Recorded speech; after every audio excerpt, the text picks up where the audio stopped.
جب بادشاہ کو پیغام ملا تو بادشاہ نے کہا کہ میں آ رہا ہوں، اور جب سرحد پہ پہنچا تو بادشاہ نے کہا کہ ان کو کہو میں نظام الدین کو کہہ دو میں سرحد پہ آ رہا ہوں اور یہ چھوڑ کے چلا جائے دلی، نہیں تو میں خاتمہ بالخیر کروں۔ پھر ڈرتے ڈرتے ایک مرید گیا، حضور بہت بڑی جگہ ہے ہمارے پاس ملتان میں، اور بلڈنگ بنی ہوئی ہے، ہر چیز تعمیر ہے، آپ وہاں چلیں اور ہر چیز تیار ہے، آپ ادھر دین کا کام کریں تو آپ ادھر سے چلیں۔ میں آپ کیا ہوا ہے؟ بادشاہ نے پھر کا پیغام بھیجا کہ میں سرحد پہ آ گیا ہوں، تو نظام الدین کو دلی چھوڑ کے چلا ہے۔ آپ نے بڑے سلال سے فرمایا دلی دور ہے۔ آپ نہ مریدوں کو سمجھ آتی تھی نہ بادشاہ کو سمجھ آتی تھی۔ بادشاہ اور غصے میں جلال میں انہوں نے کہا میں اپنا بیٹا اس نے محل بنایا تھا دلی میں، تو نے کہا کہ میں ادھر سے کھانا کھا کے تمہیں آ رہا ہوں۔ نظام الدین کو کہو کہ جناب چلا جائے۔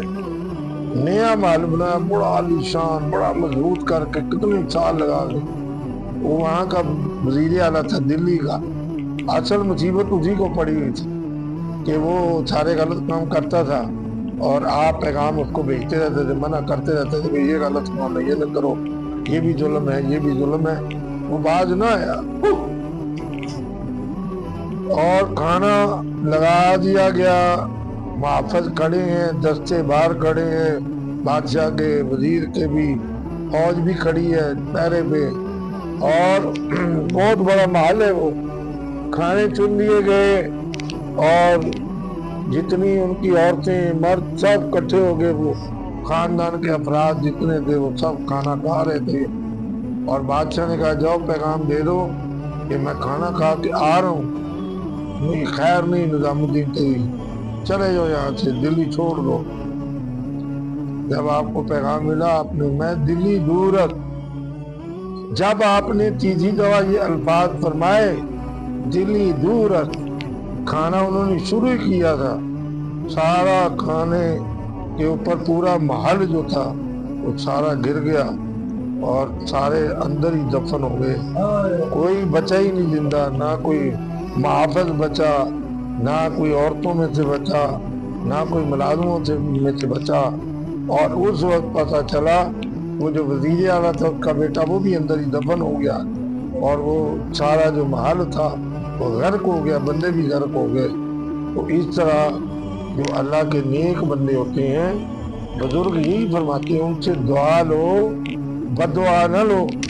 جو اللہ والوں کی دعا لیتا ہے وہ کامیاب ہو جاتا ہے، اور جو بدعا لیتا ہے وہ ناکام ہو جاتا ہے۔ اب اس نے بار بار بدعا لی تو آپ نے اس کو بدعا تو کوئی نہیں دی، بس آپ فرماتے تھے دلی دور، اس کے میں نے ہے دلی دور ہے، یعنی تو دلی تک نہیں پہنچ سکتا۔ اور وہی ہوا کہ وہ آپ تک، آپ کے آستانے تک پہنچ ہی نہیں سکتا۔ اللہ والوں کو اللہ نے ہر چیز عطا کی ہوتی ہے، لیکن وہ اپنی کسی کوئی کرامت دکھانے کے لیے یا کوئی اپنا آپ دکھانے کے لیے ان چیزوں کو نہیں استعمال کرتے۔ کیوں ہمارے نبی پاک صلی اللہ علیہ وسلم جنگیں قبول فرما لی اور آپ نے یہ کام نہیں کیا۔ اسی طرح